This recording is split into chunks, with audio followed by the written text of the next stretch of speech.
Hi, I'm George and welcome back to the channel. And once again, this is my 2018 Hiker Highway Deluxe camper. My wife and I recently took this on its maiden voyage up to New York and Schroon Lake. And these are the lessons that we learned. Stick around.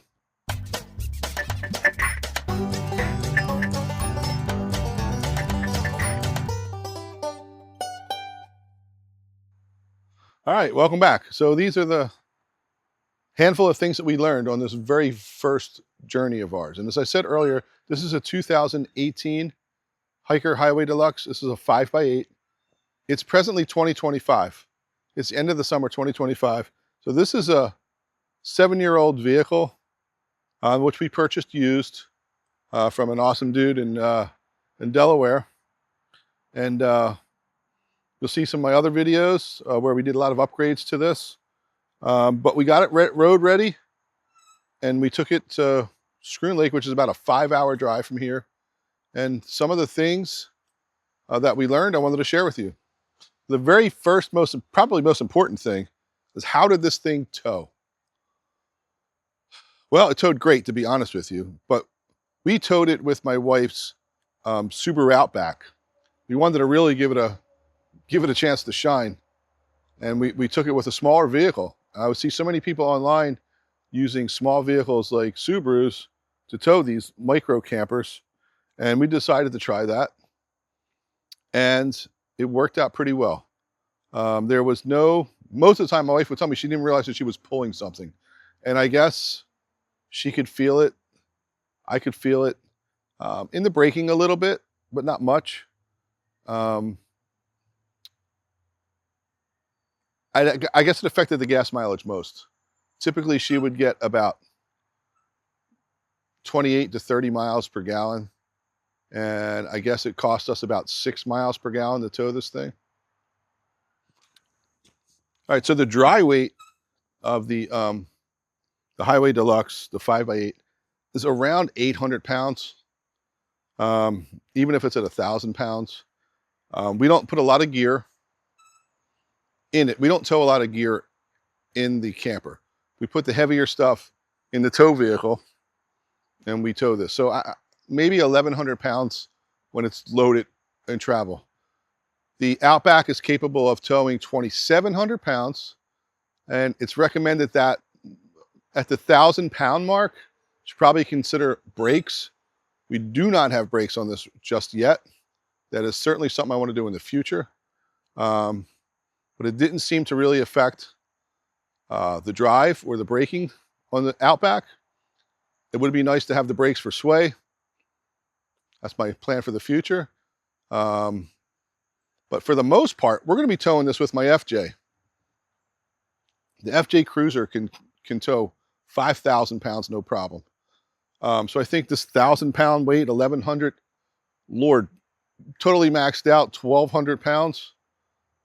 The FJ is going to be like pulling a mosquito. So it's really not a big deal with the FJ. I definitely want to move toward brakes for sway and for the Subaru.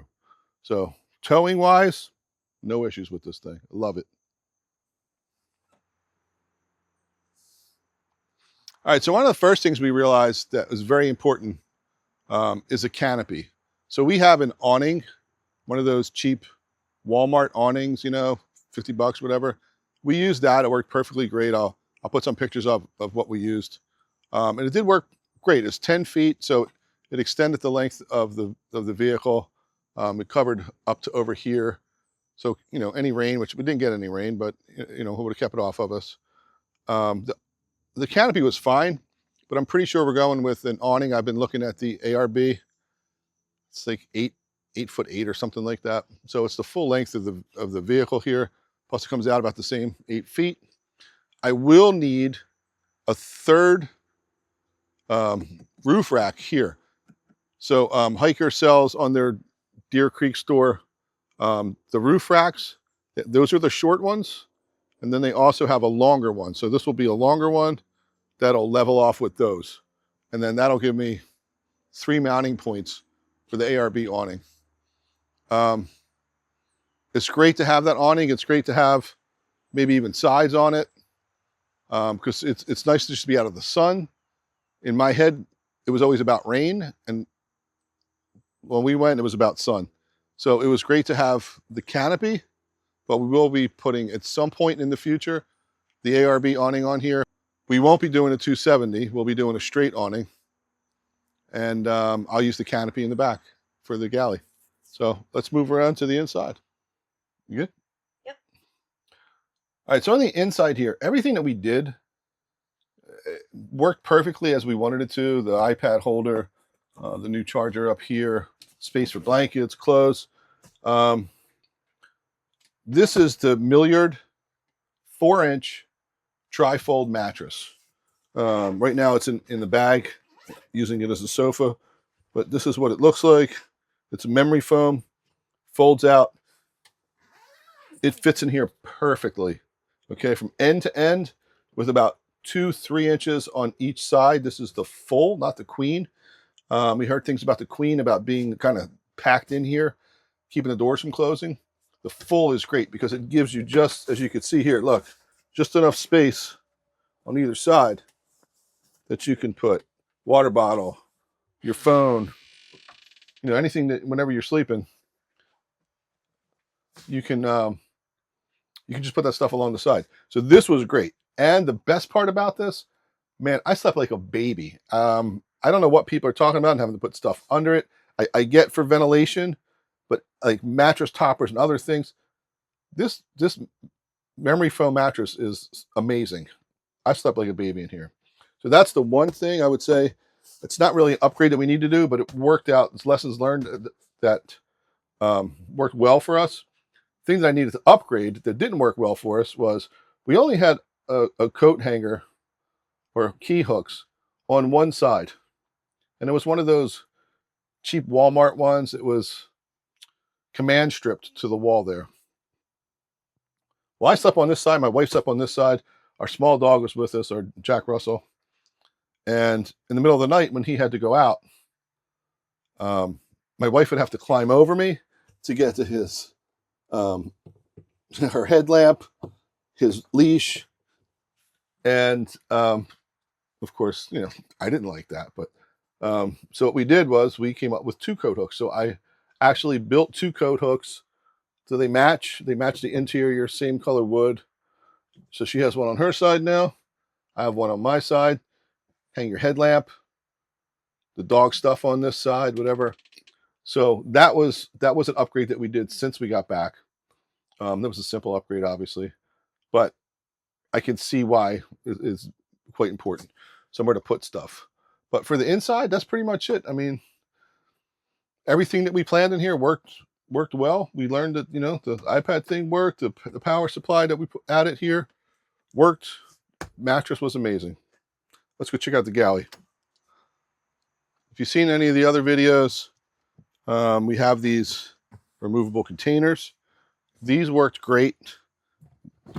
Building this little divider here to keep things from touching the electrical stuff. And this fits right in here next to the table. Table being held down. All this stuff worked great. In fact, we in this space, we put our clothes. We had clothes in a Sea to Summit dry bag. Her clothes, my clothes. We literally just stuffed those in here, and that kept everything from moving around. Actually, all the way in the corner here, in case you're wondering, that's where our stove is, and that's held in by the table.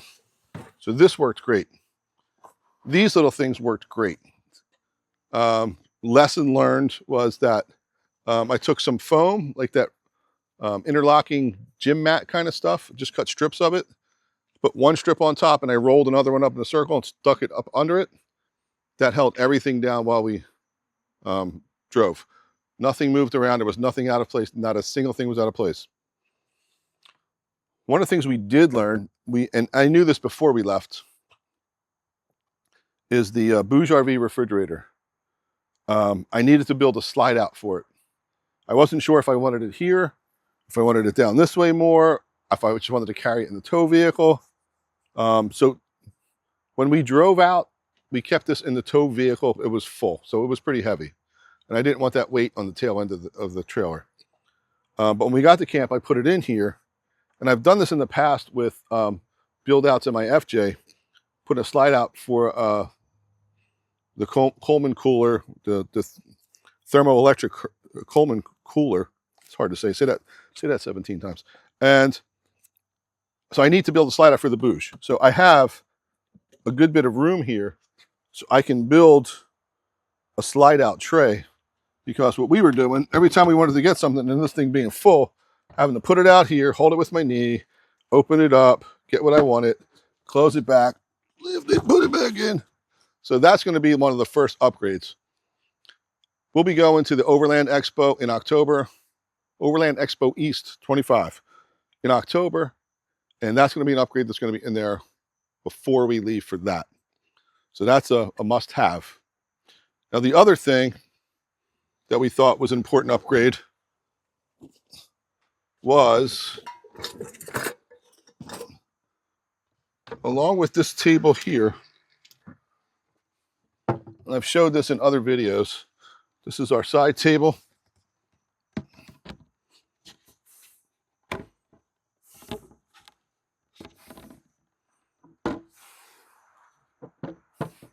It's our side table. This worked great for us.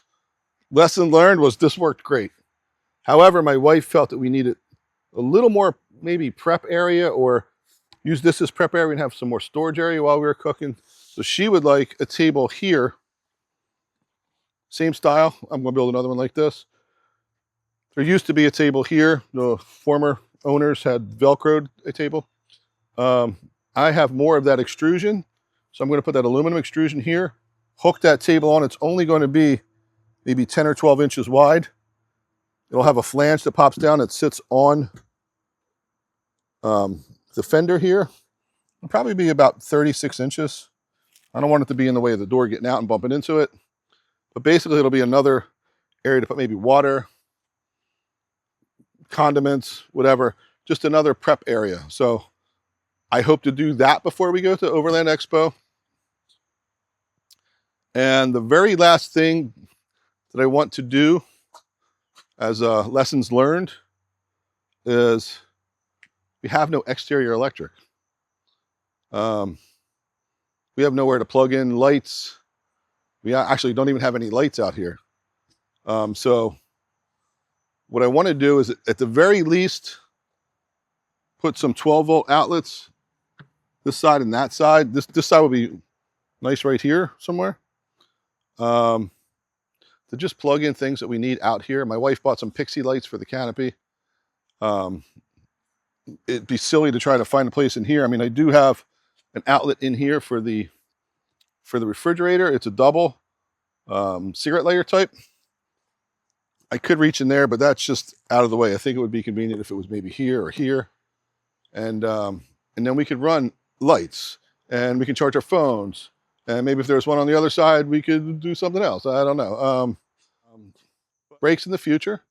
That's one thing. The extra roof rack and the canopy is something for the future. This side table is something that we're probably going to do sooner rather than later. The slide out for the fridge that's urgent. We need to do that because that was not fun carrying the fridge out of here. And then the extra electric on here, or lights. That's something we'll probably do before we go to the Overland Expo. But that's pretty much it. If you have any cool ideas that you've done on your camper, or maybe some ideas of more things I could do on here, I love doing this kind of stuff. Hit me up in the comments if you have any questions. Feel free to ask away. I'm happy to answer. And God bless. I'll see you next time.